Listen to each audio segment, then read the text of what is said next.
After this, Absalom prepared a chariot and horses for himself, and 50 men to run before him.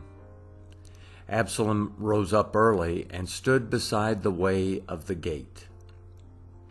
When any man had a suit which should come to the king for judgment, then Absalom called to him and said, "What city are you from?"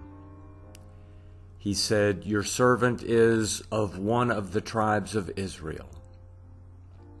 Absalom said to him, "Behold, your matters are good and right, but there is no man deputized by the king to hear you."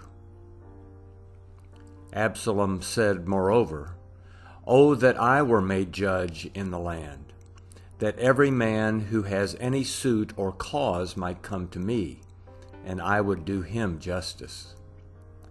It was so that when any man came near to bow down to him, he stretched out his hand and took hold of him and kissed him. Absalom did this sort of thing to all Israel who came to the king for judgment. So Absalom stole the hearts of the men of Israel. At the end of 40 years, Absalom said to the king, "Please let me go and pay my vow, which I have vowed to Yahweh in Hebron. For your servant vowed a vow while I stayed at Geshur in Syria, saying, 'If Yahweh shall indeed bring me again to Jerusalem, then I will serve Yahweh.'" The king said to him, "Go in peace." So he arose and went to Hebron. But Absalom sent spies throughout all the tribes of Israel, saying, "As soon as you hear the sound of the trumpet, then you shall say, 'Absalom is king in Hebron.'" 200 men went with Absalom out of Jerusalem who were invited, and went in their simplicity, and they didn't know anything. Absalom sent for Ahithophel the Gilonite, David's counselor, from his city, even from Gilo, while he was offering the sacrifices. The conspiracy was strong, for the people increased continually with Absalom.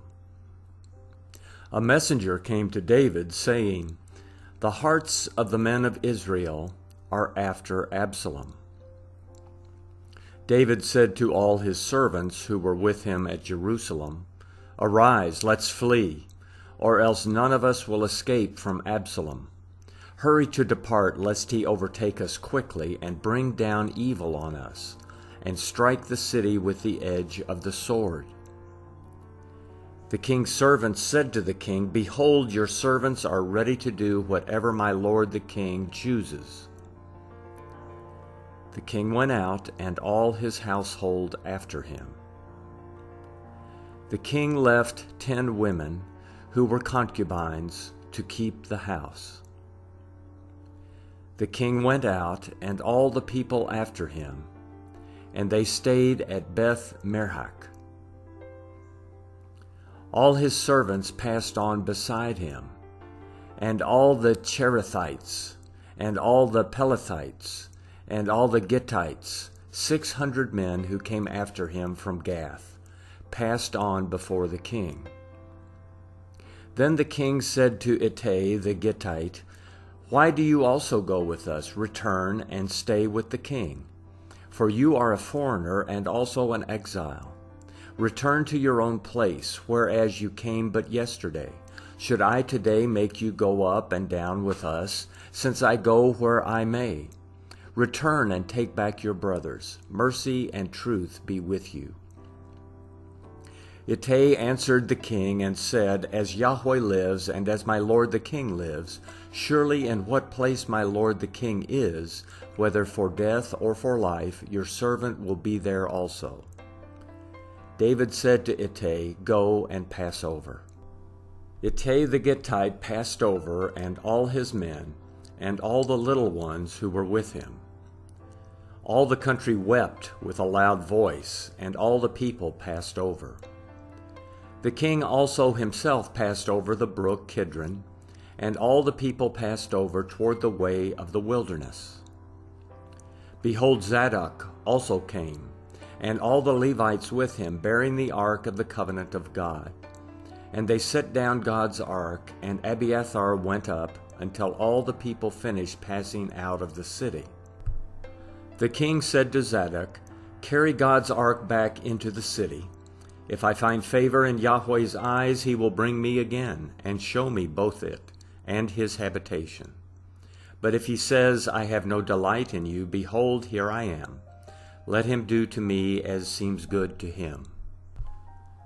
The king said also to Zadok the priest, "Aren't you a seer?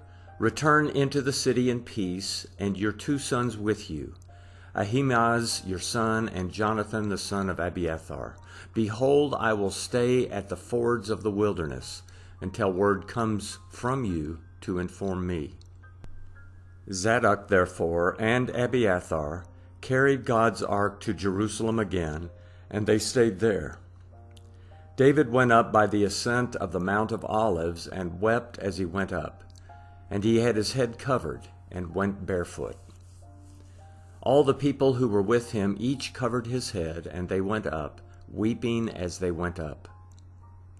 Someone told David, saying, "Ahithophel is among the conspirators with Absalom." David said, "Yahweh, please turn the counsel of Ahithophel into foolishness." When David had come to the top where God was worshipped, behold, Hushai the Archite came to meet him with his tunic torn and earth on his head. David said to him, "If you pass on with me, then you will be a burden to me. But if you return to the city and tell Absalom, I will be your servant, O king, as I have been your father's servant in time past, so I will now be your servant. Then will you defeat for me the counsel of Ahithophel.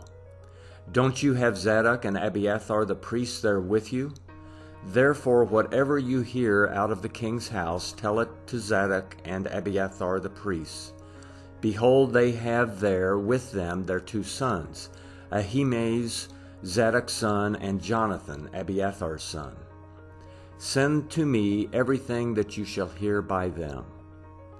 So Hushai, David's friend, came into the city, and Absalom came into Jerusalem.